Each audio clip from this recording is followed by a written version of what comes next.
Hi. So, I have taken part in the Ben Bonk Game Jam number 2. This time the theme was limited space. And since I'm having trouble coming up with an idea for nearly every game jam, I asked a friend to help me out, which is something I would highly recommend. Anyways, the first ideas we came up with were all strategy games. Either you have a spaceship with limited space and you have to build different machinery to complete tasks, or you have a small field on which you can grow crops in order to complete certain quests. In retrospect, I should have done one of those ideas, but at the time I didn't want to make yet another strategy game, since my last one was already a strategy game. Instead, I decided to go with a narrative approach like in the last Ben Bonk Game Jam. Yeah, I know, very creative. In my game you play a genetically modified human who is used by an evil company boss to save mankind from overpopulation by slaughtering them. This idea is based on some conspiracy theories I've heard lately about the super rich people ruling the world and secretly reducing the world population. Which of course is complete bullshit, but I thought it would be a nice dystopian setting for my game. After I had an idea, I said goodbye to my friend and started programming right away. Which was probably the biggest mistake I had made in this project. You know, to convey the feeling of an overpopulated world, I wanted to have lots and lots of little people in one scene. But what I realized after 1.5 days of programming and pixel art, my frame rate apparently didn't like this approach too much. So I desperately tried to save my game with some tricks I know about.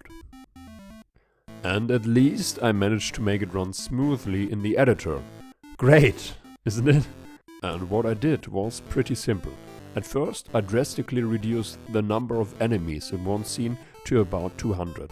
Probably I should have made this an option to the player so they can adjust the amount of people on the screen to maximize their frame rate. Another thing I did was to instantiate all enemies at the start of the level and just enable and disable them. This sounds like a rather odd thing to do, since you're keeping all the objects actively in the memory. But apparently, instantiating a game object costs more computation power than keeping them in the memory. In the end, those tricks didn't save my finished game from having performance issues, but at least you're able to complete a level. Before that wasn't possible, not even on low frame rates. Remember that I said programming right away was the biggest mistake I made? As I found out during my research, Unity has something called dots, which apparently allows multiple thousand objects to be in one scene. But this style of coding isn't based on mono behaviors in game objects, which would require my code to be rewritten in that specific style. So for the limited time of the game jam, this wasn't doable. But I will definitely rework my game to use this system instead, since I'm very interested about learning this dots system. Another problem was creating art for my game. Since I had to do multiple tile sets, backgrounds and enemies, I relied on a good old trick: recycling. And so far no one has noticed that I reused a whole lot of graphics just with a different coloring.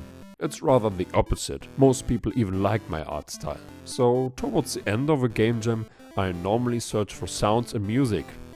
But not this time, because this time I did the whole sound design by myself. For sounds I used BFXR, which was pretty simple, and for music I used FL Studio with an 8-bit plugin. Sadly, I only had the last 2 hours for creating music, and therefore it isn't perfect, but I still like it. Speaking of the last 2 hours, I exported my game to WebGL like I do every time, and noticed after uploading it to itch that my game won't load. So with 10 minutes left on the clock, I tried to fix this problem. It turned out that I had a wrong compression setting, which was changed in a recent Unity update, so I didn't know about that. But despite having the issue fixed, I didn't make it in time, which left me with a committed game that won't work. Fortunately, Ben Bonk is what in Germany we call an Ehrenmann. and after writing him a DM on Discord, he helped me out and I could upload the fixed version of my game. Which again left me with a committed game that won't work.